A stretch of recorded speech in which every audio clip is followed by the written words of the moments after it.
Selection Ratnagiri जिल्हा परिषद पंचायत समिती गुहागर मध्ये ग्रामसेवक म्हणून एकदा सिलेक्शन झालं. एकदा टाळ्या स्वागत करा.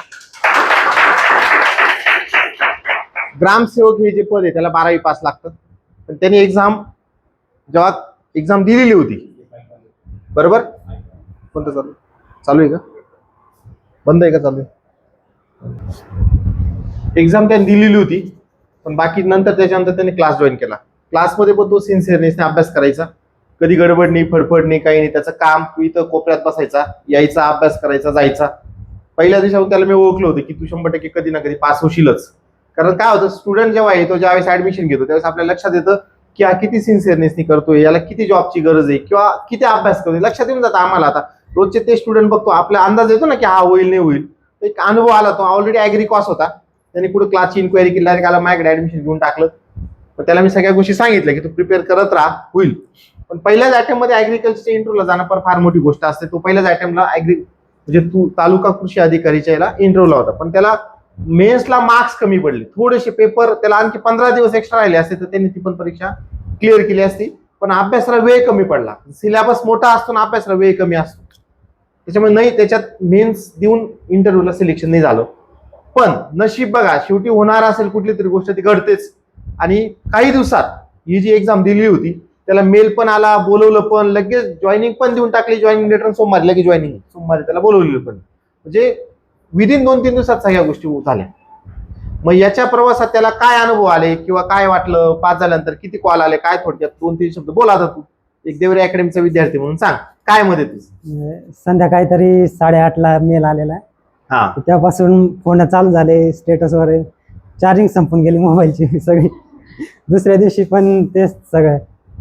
मी फक्त सांगतो, अभ्यास करताना फक्त बेसिक क्लिअर ठेवा तुमचं आणि स्वतःवर विश्वास ठेवा, सगळं शक्य आहे.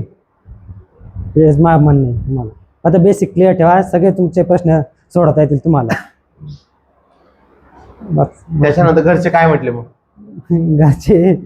घरी सगळे माझ्या गावाला तर सगळेच फोन वगैरे. प्रॉपर गाव कुठले तुझं? मा प्रॉपर गाव गोळाखाल, कनाशी जवळ. कनाशी जवळ. पप्पा काय करतात? पप्पा माझे ऑपरेटर. बोला कॅनल. BSc बीएससी ऍग्री कुठे गेलो होतो तू? BSc ऍग्री मी संगमनेर कॉलेज. कधी पास आउट होता? 2024 ला. 24. ओके. त्याच्यानंतर काय स्पर्धा परीक्षेमध्ये झाला बघ. हो. हा, तू अभ्यास शेड्यूल कसं होतं मुख्य परीक्षेचं? तू किती वेळ अभ्यास करायचा बुवा असं त्यावेळेस, तू जेव्हा मुख्य परीक्षेला होता तेव्हा? मुख्यला तरी मी 6 ते 8 तास कंटिन्यू बसायचं. हा, म्हणजे आणि जेव्हा माझं मन राहायचं तेव्हा मी अभ्यास करायचो. ते रात्रीचे 2 जरी वाजले तरी चालतील, पण मी जोपर्यंत वाटायचा अभ्यास करत राहायचा. तुला वाटलं आता नाही करायचं तर नाही करायचं? हा, नाही. ओके. तुझे मित्र कोण होते क्लासमध्ये, जवळचा मित्र? एखादं नाव सांग.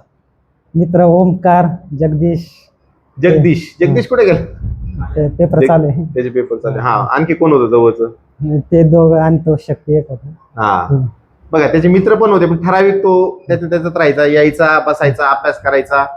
जसं तुम्हाला पास व्हायचं ना असं बनवावं लागेल तर तुम्ही पास होऊ शकता. तो टेस्टला पण रेग्युलर यायचा. मागच्या पण सगळ्या टेस्ट त्यांनी मागच्या वर्षी सगळ्या टेस्ट दिलेले आहेत, बरोबर.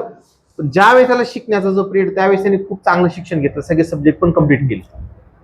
हे लक्षात घ्या. म्हणजे ज्यावेळेस सगळ्या गोष्टी बेसिक बऱ्यापैकी त्यांनी सगळ्या इथून शिकून घेतली. जे त्यांनी सांगितलं तुमचं बेसिक कम्प्लीट पाहिजे, त्या गोष्टी तुमच्या असते तर 100% तुमच्या गुलाल पडेल. ठीक आहे. बाकी नशीब पण पाहिजे, 1%. त्यांनी ही एक्झाम दिली होती त्याचं नशीब होत, बरोबर आहे ना. म्हणून मी तुम्हाला सांगतो, फॉर्म भरत राहा सगळे. समजा ही एक्झाम दिली नसती मग? नाही, आता अभ्यासच करत राहिला. आणि मी काय बोललो काल तुम्हाला, मेल चालू ठेवा, एक चालू कॉन्टॅक्ट नंबर ठेवा, बरोबर ना. नाही तर मेल चालू नसतात, म्हणजे ते परत त्यांनी कोणाला मेल गेला असतात येतो मला. त्या बी गोष्टी मी काल यांना बोललो, ती पण गोष्ट मग त्यांचा कॉल वगैरे आला होता झेडपी मधून? नाही, मेल आलेला आणि व्हॉट्सअपला मेसेज आलेला, ग्रुप नंबर तुझाच टाकला होता. बरोबर होतं, नंबर चेंज केला. ठीक. मग तिथे जाऊन आला ऑफिसला? हो. त्यांनी काय सांगितलं मग? डॉक्युमेंट व्हेरिफिकेशन झालं फक्त. हा, डॉक्युमेंट मध्ये काही प्रॉब्लेम काही नाही? काहीच नाही. जॉईनिंग कधी? सोमवारी डायरेक्ट जॉईन. बघा, असं फास्ट झालं पाहिजे तुमचं पण मग तुम्हाला अभ्यास करावा लागेल ना त्यासाठी. ठीक आहे. कट ऑफ कमी लागलेला आहे, 200 पैकी 122 ना. हो, 122चा कट ऑफ आहे फक्त. पण शेवटचा विद्यार्थी 122. तुझ्या अंतर कोणी उचललं वेटिंगला? नाही, ते माहितच असेल. म्हणजे डायरेक्ट 122चा कट ऑफ लागलेला आहे. कधी कधी काय होतं माहितीये का, काही पण होऊ शकतं. गरज राहिली ना गव्हर्नमेंट मागची ऍड काढून पण वेटिंग वाले कव्हर करतात, होऊ शकतं ते. म्हणून आपलं वेटिंगला आपण किती नंबरला काय थोडं तुझ्या लक्षात नव्हतंच, ते तू विसरून गेलेला होता मला माहिती आहे.